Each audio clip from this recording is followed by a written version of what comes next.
Welcome back to the channel. My name is Brian Kingsbury. Today we're going to do another Brian Reads the News segment. This one coming to us from MSN.com. It's titled 15 Things Parents Did in the 80s That Would Raise Eyebrows Today. Parenting in the 1980s was very different from today. Back then, many things were considered normal that would now be questioned or even get parents into serious trouble. Whether it was more relaxed rules, fewer safety precautions, or a different attitude towards supervision, 80s parents had a style all their own. Times have changed, and so have expectations about what's considered safe and appropriate for kids. Here are some parenting habits from the 1980s that definitely wouldn't fly today. At number 1 on the list is letting kids ride in the front seat. In the 80s, seeing a child riding shotgun next to a parent wasn't unusual. Seatbelt laws were still catching on, and car seats weren't as strictly enforced. Safety guidelines today recommend keeping children in the back seat until age 13. Letting a young child sit in the front now would raise safety concerns and could even lead to a fine.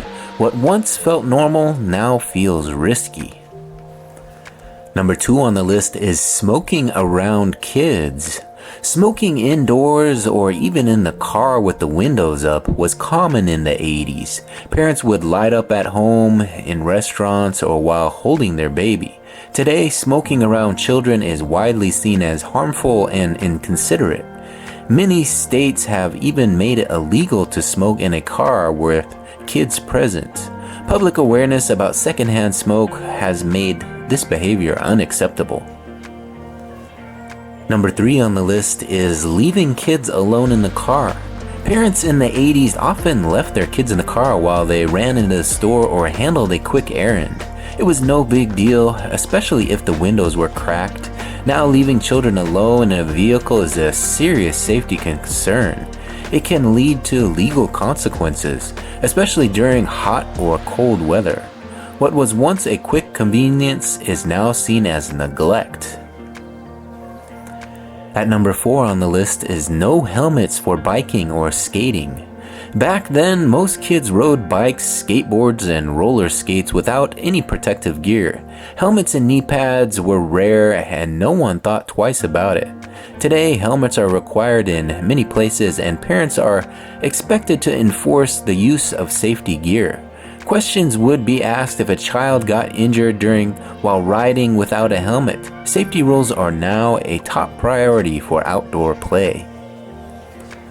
At number 5 on the list is letting kids roam the neighborhood alone. It was normal for kids to leave the house after school and not return until dinner. Parents often didn't know exactly where their children were, and no one had cell phones. Now letting young kids wander alone is seen as risky and can lead to calls to protective services. Community standards around supervision have changed a lot. Freedom once praised is now viewed as a lack of oversight. At number 6 on the list is letting older siblings babysit too young. In many families, a 10 or 11-year-old was left in charge of younger siblings. It was considered a rite of passage and a way to teach responsibility. Today, many people believe that's too young for such a big task. Some areas even have an age guideline for when a child can legally babysit. What used to be seen as practical might now be seen as unsafe. At number 7 on the list is corporal punishment without question. Spanking and other forms of physical discipline were prevalent in the 80s. It was even done in schools in some places. Now there's a broader understanding of the impact of physical punishment on children's mental health. Many parents avoid it completely, and some states have banned corporal punishment in schools. Discipline methods have shifted toward more positive approaches. Number 8 on the list is no car seats or loose booster seats. Parents used to drive around with infants in their laps or toddlers bouncing around the back seat. Car seats existed, but many were optional or not used properly. Today, strict laws require correctly installed car and booster seats up to a certain age and weight. Failing to follow these guidelines can lead to fines or worse. Car safety for kids has come a long way.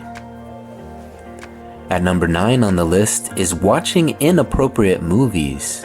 It wasn't uncommon for kids to watch scary or adult-themed movies like Gremlins or RoboCop with little concern. Parents often didn't pay much attention to movie ratings.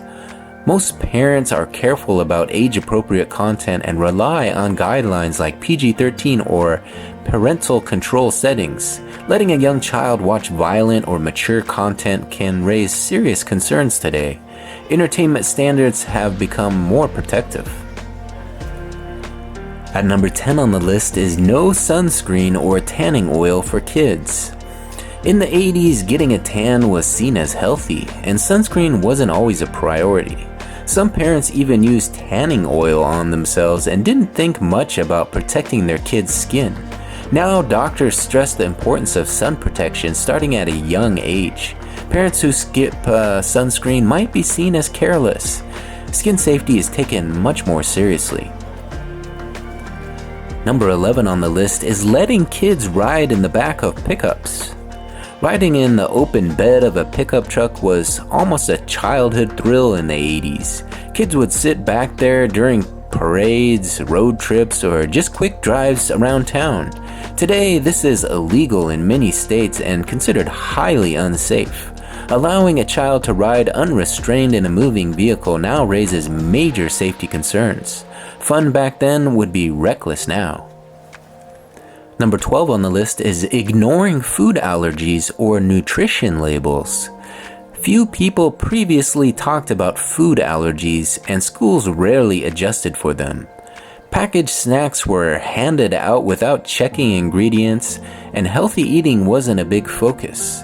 Food allergies are taken very seriously today, and schools often have strict guidelines.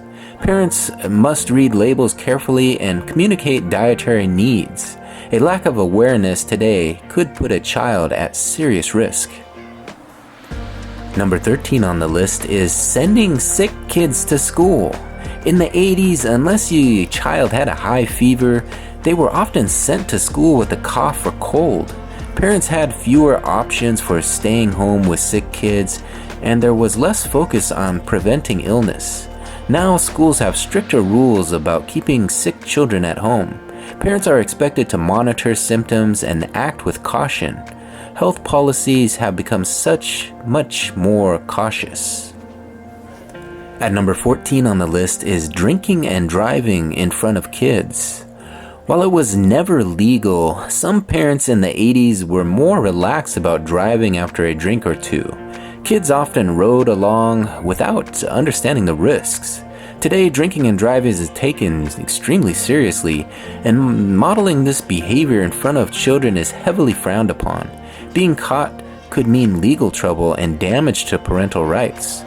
The safety culture around alcohol has dramatically shifted. And finally, at number 15 on the list is letting kids stay up all night. Bedtimes were often flexible. The kids stayed up watching TV or playing outside. There was less emphasis on sleep schedules or how lack of sleep affects behavior and health. Now experts stress the importance of a regular sleep routine for children's development. Parents who let their kids stay up all night may face questions from teachers or health professionals. Sleep is now seen as essential, not optional. Alright, there you have it. Another successful Brian Reads the News segment. 15 things parents did in the 80s that would raise eyebrows today. What do you guys think? Did some of your parents do that in the 80s? Were any of those on the list something that made it into your homes? If they were, let me know in the comments section. I'd be interested to hear from you. And if you enjoyed this video, please take a second to hit that like button. You can do that now. And if you really enjoy this sort of content, consider subscribing to the channel.